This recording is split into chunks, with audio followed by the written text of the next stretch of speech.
दोस्तों, वेद और पुराणों में उल्लेख मिलता है कि अप्सरा सबसे सुंदर और जादुई शक्तियों से संपन्न होती थी। यह गंधर्व लोक में रहती थी। ये देवलोक में नृत्य और संगीत के माध्यम से देवताओं का मनोरंजन किया करती थी। देवराज इंद्र ने सिंहासन की रक्षा के लिए अनेक बार संत तपस्वियों के कठोर तप को भंग करने के लिए इन अप्सराओं का इस्तेमाल किया था। अप्सराओं के ऐसे इस्तेमाल के चलते धरती पर अप्सरा से उत्पन्न लोगों का वंश चला। आइए दोस्तों, आज के अपने इस वीडियो में हम आपको जानकारी देते हैं कि कैसे अप्सराओं ने मनुष्य जाति का इतिहास बदल कर रख दिया था। इसके बारे में सबसे पहले बात करते हैं अप्सरा रंभा के बारे में। दोस्तों, स्वर्ग की प्रमुख 11 अप्सराओं में प्रधान अप्सरा रंभा के कई कारनामे हैं। रंभा अपने रूप और सौंदर्य के लिए तीनों लोकों में जग प्रसिद्ध थी। यही कारण था कि हर कोई उसे हासिल करना चाहता था। रामायण काल में यक्षराज कुबेर के पुत्र नल कुबेर की पत्नी के रूप में भी इसका उल्लेख मिलता है। रावण ने रंभा के साथ बलात्कार करने का भी प्रयास किया था, जिसके चलते रंभा ने उसे श्राप दे दिया था कि जा, जब भी तू तुझे ना चाहने वाली स्त्री को स्पर्श भी करेगा तब तुझे अपने प्राणों से हाथ धोना पड़ेगा। माना जाता है दोस्तों कि इसी श्राप के भय से रावण ने सीता हरण के बाद माता सीता को छुआ तक नहीं था। महाभारत में इसे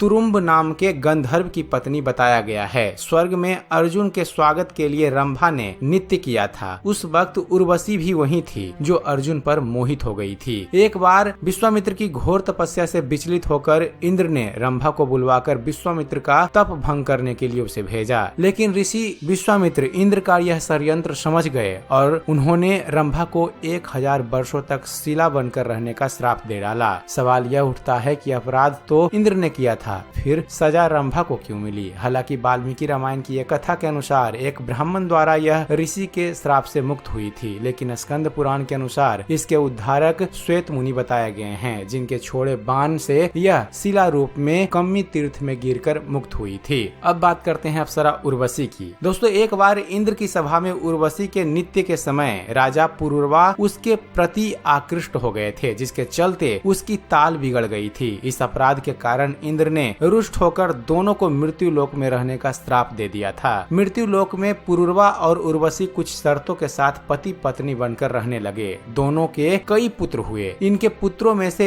एक आयु के पुत्र नहुस हुए। नहुस के ययाति, संयाति, अयाति, अयाति और ध्रुव प्रमुख पुत्र थे। इन्हीं में से ययाति के यदु, त्रुबस, द्रुहु, अनु और पुरु पुत्र हुए। यदु से यादव और पुरु से पौरव हुए। पुरु के वंश में ही आगे चलकर कुरु हुए और कुरु से ही कौरव हुए। भीष्म पितामह कुरुवंशी ही थे। यही दुर्वशी एक बार इंद्र की सभा में अर्जुन को देखकर आकर्षित हो गई थी, लेकिन अर्जुन ने कहा, हे देवी, हमारे पूर्वज ने आपसे विवाह करके हमारे वंश का गौरव बढ़ाया था, अतः पुरु वंश की जननी होने के नाते आप हमारी माता के तुल्य हैं। अर्जुन की ऐसी बातें सुनकर उर्वशी ने कहा, तुमने नपुंसकों जैसे वचन कहे हैं, अतः मैं तुम्हें श्राप देती हूँ कि तुम 1 वर्ष तक पुरुषत्वहीन रहोगे। इस तरह उर्वशी के संबंध में सैकड़ों कथाएं पुराणों में मिलती है। अब बात करते हैं अप्सरा मेनका के बारे में। दोस्तों, अप्सरा मेनका ने अपने रूप और सौंदर्य से तपस्या में लीन ऋषि विश्वामित्र का तप भंग कर दिया था। यह तो जग प्रसिद्ध है। विश्वामित्र सब कुछ छोड़कर अप्सरा मेनका के प्रेम में ही डूब गए थे। मेनका से विश्वामित्र ने विवाह कर लिया और मेनका से विश्वामित्र को एक सुंदर कन्या प्राप्त हुई, जिसका नाम शकुंतला रखा गया। शकुंतला छोटी ही थी, तभी एक दिन मेनका उसे और विश्वामित्र को छोड़कर फिर से इंद्रलोक चली गई थी। इसी पुत्री का आगे चलकर सम्राट दुष्यंत से प्रेम विवाह हुआ, जिनसे उन्हें पुत्र की प्राप्ति हुई। यही पुत्र राजा भरत थे।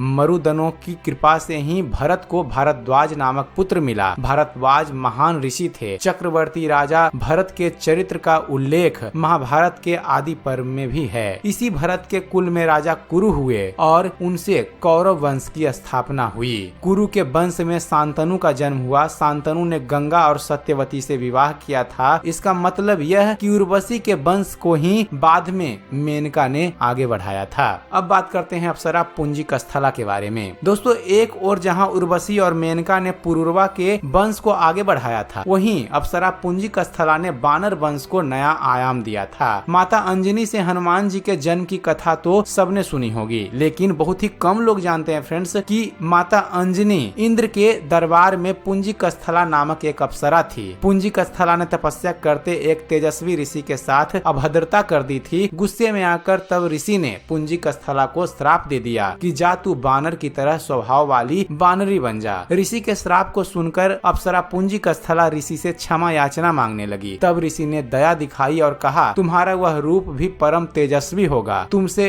एक ऐसे पुत्र का जन्म होगा जिसकी कीर्ति और यश से तुम्हारा नाम युगों युगों तक अमर हो जाएगा। इस तरह अंजनी को वीर पुत्र हनुमान जी का आशीर्वाद मिला। दोस्तों, इस श्राप के बाद पुंजिक स्थला धरती पर चली गई और वहाँ एक शिकारन के रूप में रहने लगी। वहीं उनकी मुलाकात केसरी से हुई और दोनों में प्रेम हो गया। दोनों ने विवाह किया। केसरी और अंजना ने विवाह कर लिया पर संतान के सुख से वंचित थे। तब मतंग ऋषि की आज्ञा से अंजना ने तप किया। तब वायु देवता ने अंजना की तपस्या से प्रसन्न होकर उसे वरदान दिया कि तुम्हारे यहाँ सूर्य, अग्नि और सुवर्ण के समान तेजस्वी वेद वेदांगों का मर्मज्ञ विश्वधंद महाबली पुत्र उत्पन्न होगा। पवन देव की कृपा से पुंजिक स्थला को एक पुत्र मिला जिसका नाम आंजनेय रखा गया, जो आगे चलकर बजरंगबली और हनुमान जी के नाम से प्रसिद्ध हुए। अब बात करते हैं अप्सरा तिलोत्तमा के बारे में। दोस्तों, अप्सरा तिलोत्तमा स्वर्ग की परम सुंदर अप्सरा थी। तिलोत्तमा की कई कथाएं धर्म पुराणों में मिलती है। उन्हीं में से एक कथा यह है कि हिरण्यकशिपु के वंश में निकुंभ नामक एक असुर उत्पन्न हुआ था, जिसके सुंद और उपसुंद नामक दो पराक्रमी पुत्र थे। उनके तप से प्रसन्न होकर ब्रह्मा जी ने उनसे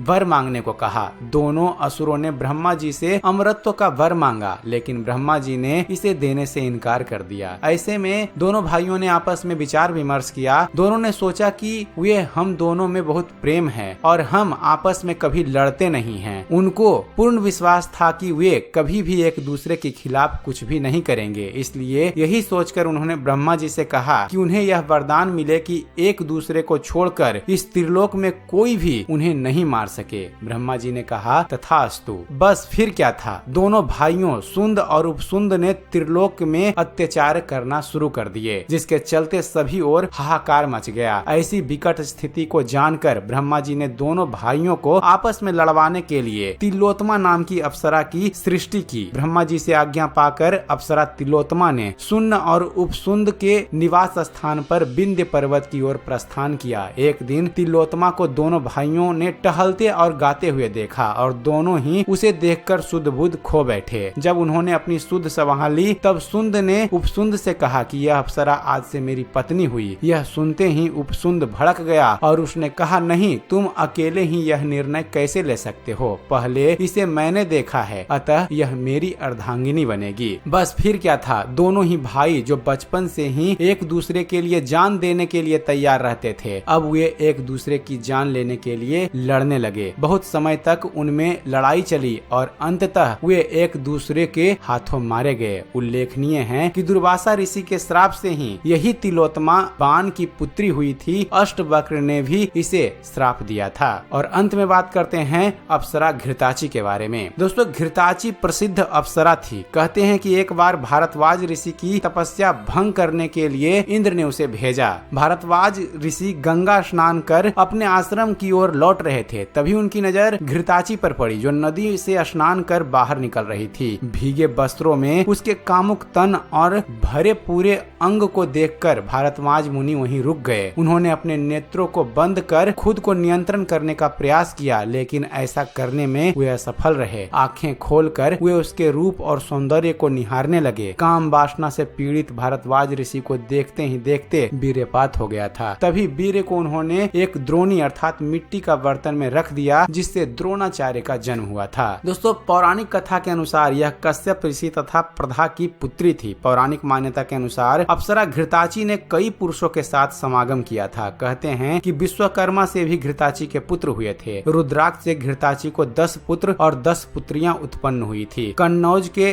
नरेश कुशनाभ ने इसके गर्भ से 9 कन्याएं उत्पन्न की थी। महर्षि च्यवन के पुत्र प्रमिति ने घृताची के गर्भ से रुरु नामक पुत्र उत्पन्न किया था। घृताची की खूबसूरत काया को निहारने मात्र से वेद व्यास ऋषि काम सक्त हो गए थे, जिसके चलते सुखदेव मुनि उत्पन्न हुए थे। दोस्तों, इस तरह हमने इस वीडियो में जाना कि किस तरह अप्सराओं के मादक जाल में फंसकर ऋषि मुनियों ने अपना तप छोड़कर संसार में अपने वंश की वृद्धि की। इसी तरह से इन अप्सराओं के और भी कई कारनामे हैं। इसके अलावा अप्सराओं ने भी धरती पर आकर मनुष्य जाति को अपने जाल में फंसाकर कई पुत्र और पुत्रियों को जन्म दिया। कहते हैं फ्रेंड्स कि मनुष्य की आधी आबादी इन्हीं की संतानें हैं। तो दोस्तों यह थी जानकारी स्वर्ग में मौजूद अप्सराओं से जुड़ी कारनामों के बारे में। उम्मीद करते हैं फ्रेंड्स आप सभी को हमारा यह वीडियो पसंद आया होगा। अगर वीडियो पसंद आया हो तो वीडियो को लाइक और शेयर करना ना भूलिएगा। और दोस्तों ऐसे ही ज्ञानवर्धक वीडियो देखते रहने के लिए आप हमारे इस चैनल ज्ञान मंथन को सब्सक्राइब जरूर कीजिएगा। आप हमारे इस चैनल को सब्सक्राइब कीजिए और देखते रहिए, जानते रहिए। धन्यवाद। जय हिंद।